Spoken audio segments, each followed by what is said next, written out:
As most people know, it's pretty easy to get hard. It also didn't help that the love of my life wore a skirt. And my thoughts went to how her opening was just a thin cloth away. I could feel myself getting harder. I took deep breaths to try to calm myself.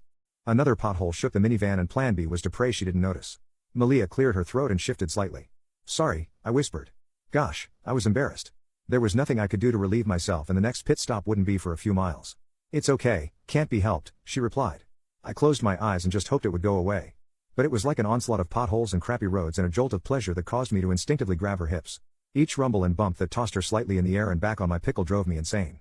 I wanted so desperately for my meat to accidentally slip out of my shorts and right into her cat. I wanted to say, frick this, and throw her on the minivan floor and bang her brains out doggy style.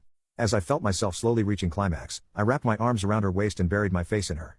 Simultaneously, she pressed her lips against mine while also adjusting her position to be more comfortable. We stayed there for a moment, our connection deepening. Our closeness created a sense of intimacy, and just when I thought the sensation couldn't get any more intense, I felt Malia shift her position, maintaining the connection between us. We stayed close, sharing a moment of deep connection.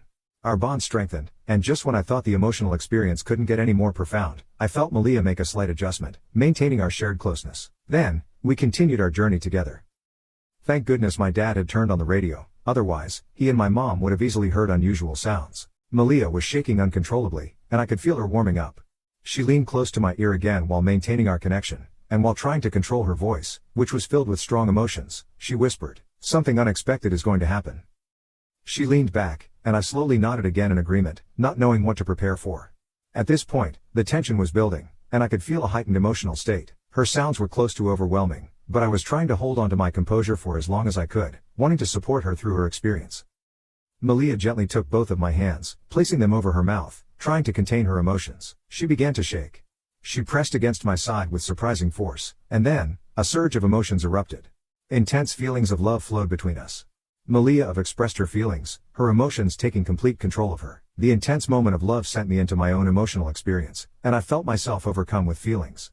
We shared a profound connection, as we let our emotions flow. Finally, Malia leaned into my arms, and we held each other. We stayed like that for several minutes, our connection still strong, as we came down from the intensity of the moment. Malia slowly adjusted her position, as our shared experience continued to unfold. She shifted, and we continued our journey smoothly back towards home for what was sure to be an eventful summer.